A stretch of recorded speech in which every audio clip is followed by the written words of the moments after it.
Kowalsky here.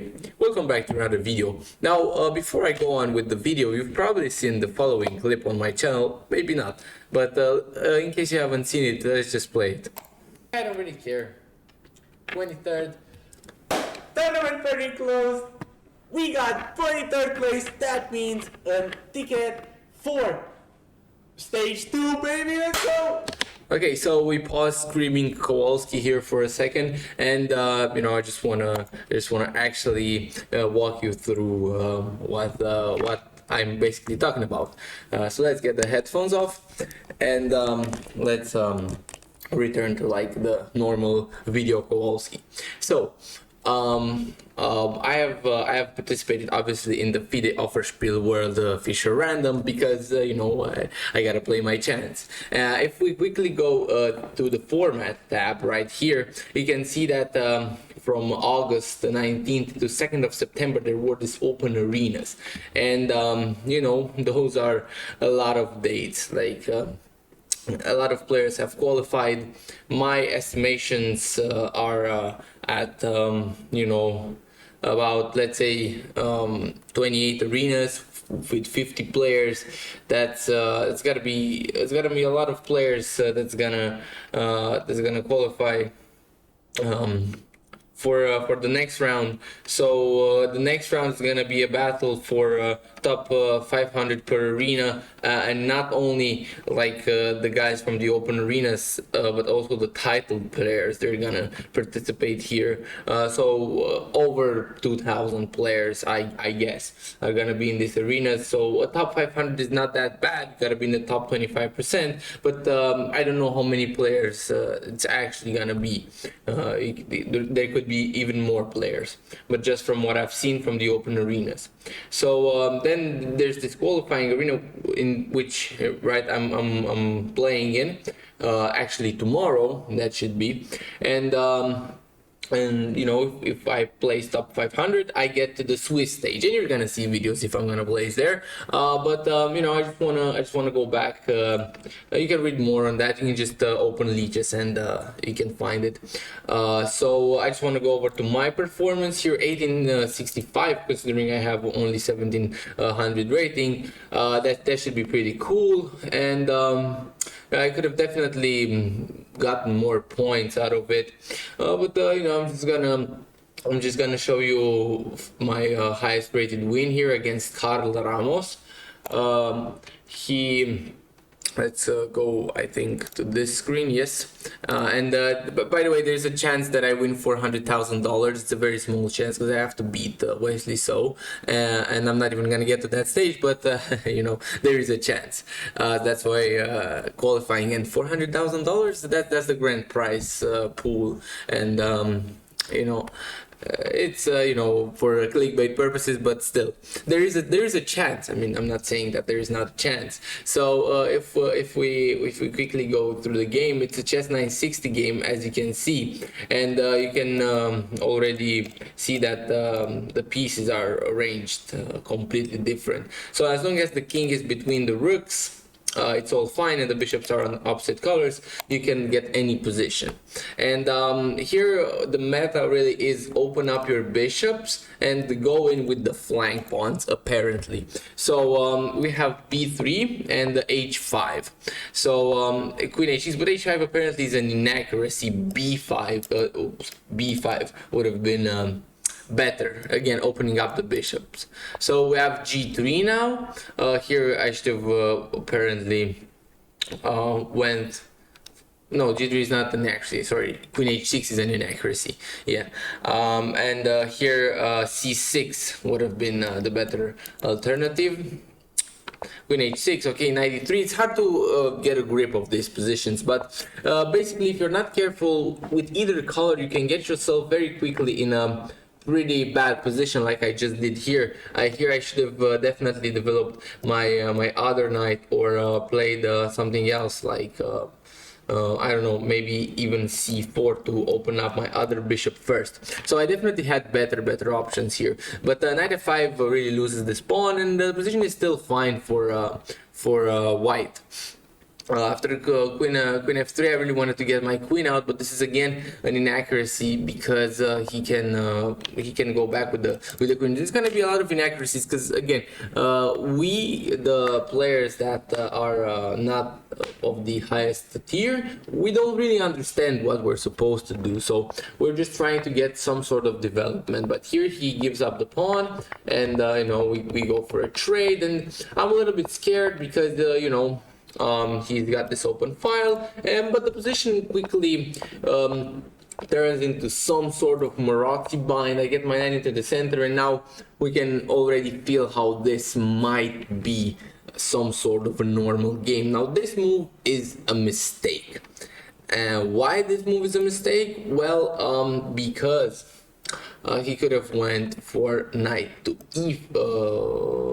knight to d4. This would have been better, but also here the engine says knight to e5 should be actually just equalizing on the spot, because after the trade he's gonna just get very pleasant position. He's not gonna have any more trouble. Okay, but also knight d4, that's what I was thinking about during the game. This is also fine, but this apparently allows the move f4 to come, and I have time to play that, because with knight e5 I don't have time to play it because my knight is hanging.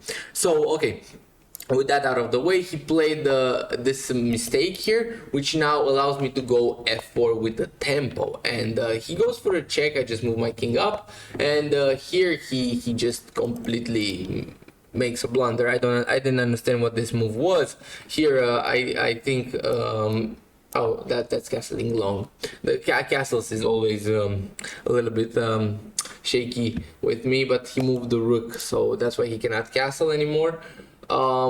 So he just played rook h7 here. He definitely had, for example, g5 as an alternative. I even thought about it, because if I take, he's not forced to take with the pawn. He can actually go take with the h knight and actually save that knight. So he could have played something else, but instead he went for rook g7, which now completely allows me to play something finally beautiful. I take, which is a blunder. Here the computer wanted me to take with the bishop, and now I realize that it's stronger here, because after the rook moves, for example, he cannot go here to defend the pawn, so he's forced to move this rook, and then I can even take this pawn and force his king here, and now go for another check, and now I mean, yeah, take the rook like this. So that was the whole idea, the whole plan. But by taking with the knight, now basically here again I should have taken the pawn, and if he went king e7, then just play knight f6 again.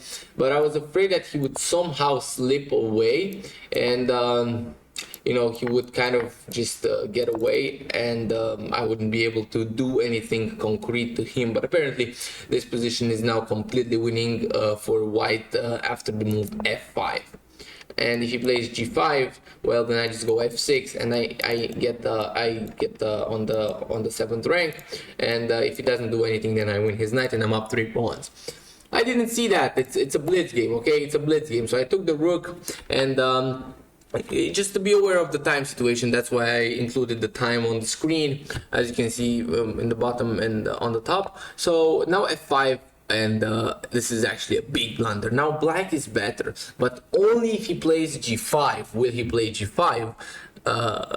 No, he will not play g5.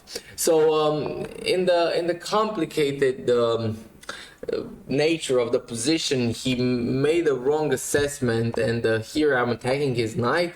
He goes back with his knight, but now I'm coming bishop h4 and I'm attacking his knight. During the game I actually calculated him checking me, but I thought this variation here would not be all that bad after king g3, which by the way is the only move. He takes, and I cannot take. Wow, I was planning to take, but I have to play the move e5. Wow, this is a hard move to find. And the material balance is basically 2 pieces for a rook and the pawn. Black is doing fine, and he's kind of like the only one that can play for more. But okay, After bishop h4, he doesn't find this. He plays bishop d6 in a time scramble. Now I just take the knight, and I just save my rook twice, and he takes the bishop, but I'm just up in exchange. And now it's just about the conversion, how I go about it, not to get too low on time. Here he resigns because I win the bishop, but I was never in time trouble. So this was like my best rated win, but also during that time, so I had a streak here, a very big streak, right here. Yeah, 3 games, a draw and a win. And those games were crucial. Also, these 4 games were crucial because they were on berserk streak. So I won the games on berserk. I don't know which one. I think this game was pretty clutch as well. Because yeah, it was berserk, and I think I won it in the nick of time. Yes. So this game I actually managed to time out my opponent. He also berserked. Oh, this was a bullet game. Oh, now I understand. So because I have a lot of bullet practice, I'm able to go berserk against other people's berserk. And here, you know, I had 3 seconds. I was up a piece, and then I just had to remove everything, and then I won on time. This position is actually a draw. Yeah, you can see in the table base. So that was a clutch win. Also, this one I think was a berserk.